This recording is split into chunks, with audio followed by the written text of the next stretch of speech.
Oi pessoal, estamos de volta no nosso resumo do livro da primeira carta de João e no vídeo anterior nós falamos do primeiro capítulo e agora eu vou compartilhar com vocês o que me chamou mais atenção nesse capítulo 2 e eu espero que ajude muito você aí na sua leitura também, no seu devocional. Então no capítulo 2, o apóstolo, o discípulo de João diz: meus filhinhos, escrevo a vocês essas coisas para que vocês não pequem. Então ele deixa claro qual é o resultado, qual que é o objetivo do capítulo, o objetivo dessa carta, já nesse início. Então João escreveu este livro com um propósito específico, para quê? Para que não pecássemos, mas que nós, ele afirma que se todavia nós pecarmos, nós temos um advogado diante de Deus. Mas que esse pecado não seja aquele pecado por vontade própria, que esse pecado não seja por nossa livre escolha, mas por um acidente. Como assim por um acidente? Nós temos um advogado junto ao Pai, sim, mas nós não podemos viver uma vida deliberadamente de pecado. Se acontecer, se nós cairmos porque nós somos infalíveis, porque nós somos pecadores, estamos sujeitos às paixões desta vida, as paixões carnais, se todavia nós cairmos em pecado, nós temos um advogado junto ao Pai, mas que esse pecado não seja algo que seja intencional, que seja de propósito, mas que se pecarmos que seja por um acidente, nunca intencional. Por quê? Jesus é o nosso advogado, Jesus está junto ao Pai, fazendo ali a intercessão por nós, assim como o Espírito Santo. Então Jesus é o nosso advogado, Ele é justo, porém não podemos pecar intencionalmente, por isso, mas pelo contrário, devemos cuidar para que sejamos, sabe o quê? Obedientes, crendo que o sacrifício de Jesus já valeu a pena, que a nossa vida seja condizente, que faça valer a pena a nossa vida, a nossa conduta, faça valer a pena o sacrifício de Jesus, sempre. Então essas foram as lições que eu tirei desse capítulo 2. E você às vezes está pensando, mas como que ela tirou tudo isso? É estudando mesmo, meditando, buscando informações auxiliares de pessoas que também entenderam, outros autores que também entenderam isso, e eu não tirei tudo da minha mente, mas o Espírito Santo nos revela. O Espírito Santo já falou com outras pessoas e eu também compartilho com outras pessoas as minhas dúvidas para que eu aprenda também. Então, conhecer a palavra, obedecer a palavra, sermos imitadores de Cristo é tudo que a palavra de Deus nos ensina. Como conhecer então um verdadeiro cristão? Como sabermos se nós estamos no caminho certo? E como saber se conhecemos Jesus de verdade? Aqui na carta, no capítulo, no verso 3, fala assim, fala exatamente isso. Sabemos que o conhecemos se obedecemos aos seus mandamentos.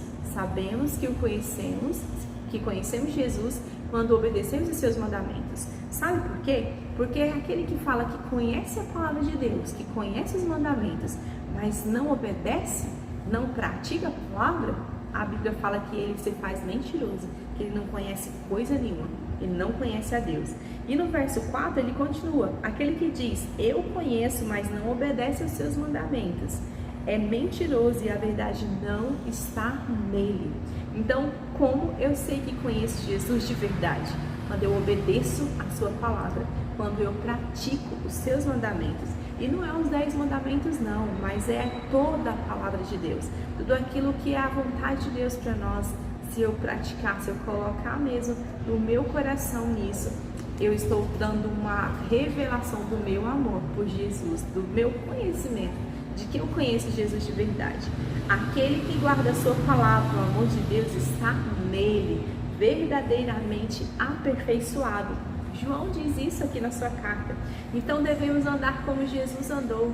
Então devemos seguir os seus passos, devemos imitá-lo, tê-lo como modelo. Enfim, temos que ser uma cópia de Jesus.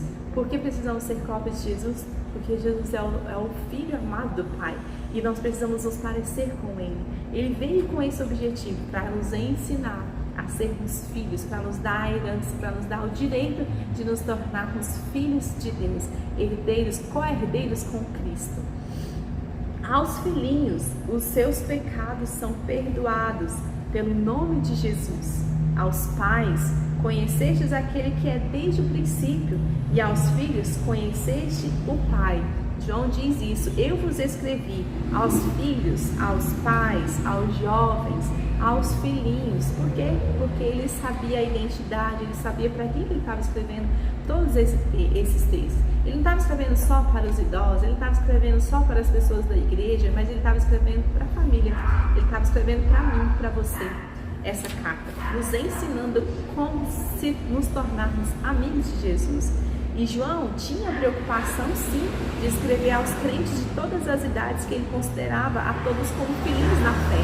Então, nós percebemos o amor dele, o cuidado que ele tinha para os seus discípulos, para aquelas pessoas que ele ainda nem conhecia, por nós.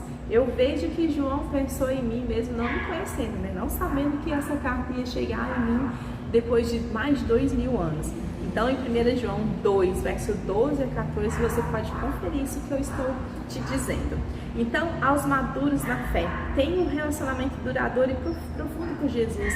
Aqueles que são maduros na fé, aqueles que já conheceram e aqueles que praticam o amor de Cristo.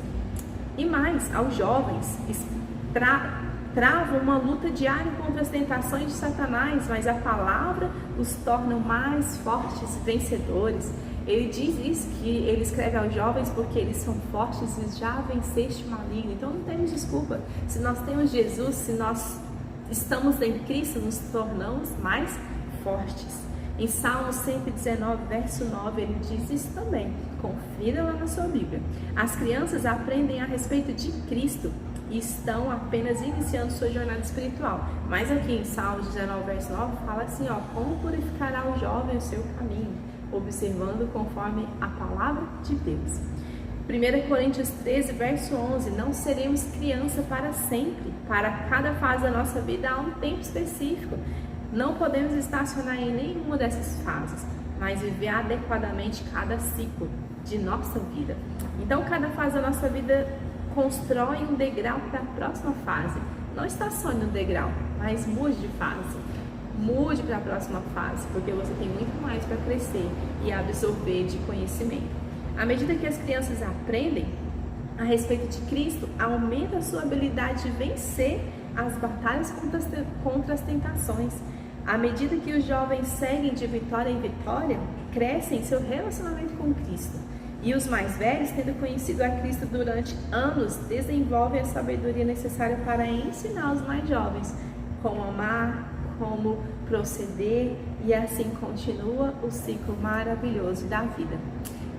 E eu termino aqui esse resumo. Espero que tenha te ajudado e espero que você continue nos próximos resumos conosco. Um grande beijo e confira aí.